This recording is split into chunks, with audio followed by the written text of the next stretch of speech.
Recently, I had the opportunity to expose a young impressionable mind to Yankee Hotel Foxtrot, an album by Wilco. And I didn't really say what I love about the record, I just said listen to it. And that's really all I can say about this record is listen to it. I mean, I've read Adult Head, which is Jeff Tweedy's collection of poetry that he released probably 10 years ago, and I love everything about it. I love seeing the genesis of the songs. I love seeing some of the lyrics crop up in the poetry. I love all of the demos that I've heard.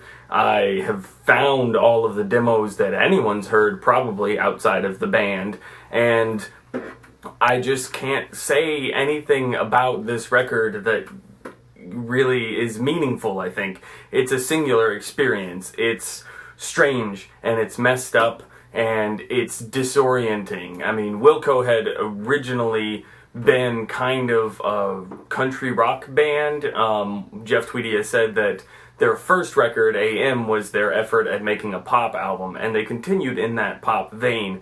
Probably the culmination of their pop music experiment was Summerteeth, but Summerteeth also has noise. It also has jarring elements. It's got one of the best jarring lines ever, which is in She's a Jar, where he says, "She begs me not to hit her."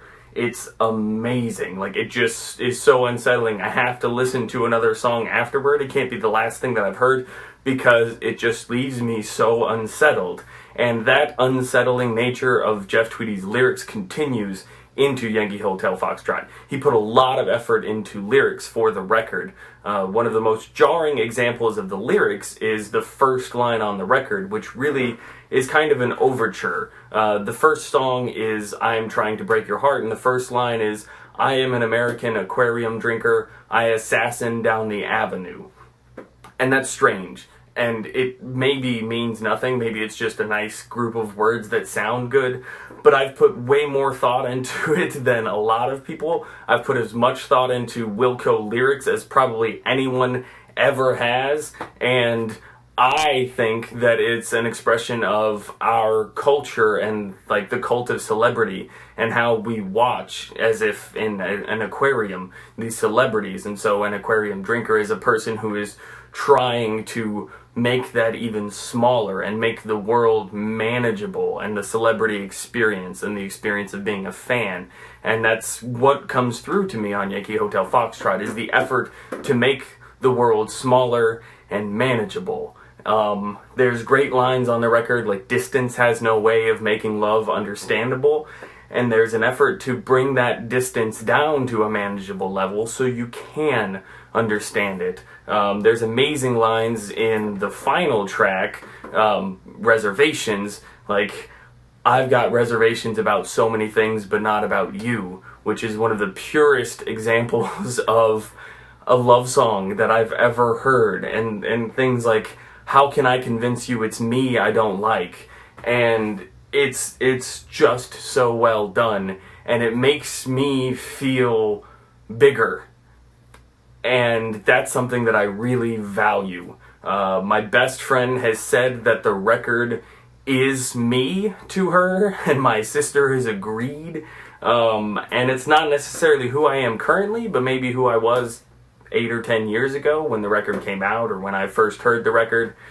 But it still feels like me, even if I don't relate to it in the same way, because I go through that all the time. I go through feeling small and feeling like culture is too big and wanting to drink the aquarium and make it smaller to make the world manageable. And I can't do that. No one can do that. But listening to Yankee Hotel Foxtrot makes me feel like it's not an insane desire. Like, the effort to make the world manageable is valiant. Even if you fail, the effort matters. And that's what I love about Yankee Hotel Foxtrot. There is at least a line in every track that I can relate to this view of the record, but I don't want to tarnish that for anybody. Certainly it's interesting to hear others' opinions on things, but I, myself, just want you to hear it. So go out and get a copy of Yankee Hotel Foxtrot. The entire album is streaming on YouTube, probably not exactly legally, but I'll put a link in the doobly-doo where you can just listen to the whole thing. And if you're going to listen to Yankee Hotel Foxtrot, you should do it in seclusion, at least the first time. You should do it as alone as you can be, physically and emotionally, I guess. That's the way I first heard it. I was sitting in my basement, probably playing video games, I don't know, Final Fantasy or something, and I listened to it, and I didn't love it initially. No one that I've given it to has loved it initially, but it grows on you as you learn what the experience is, and as you learn how to listen to this record, and what to pay attention to. And if I could, I would make you love it, but instead, I will just tell you to listen to it, because Yankee Hotel Foxtrot is awesome.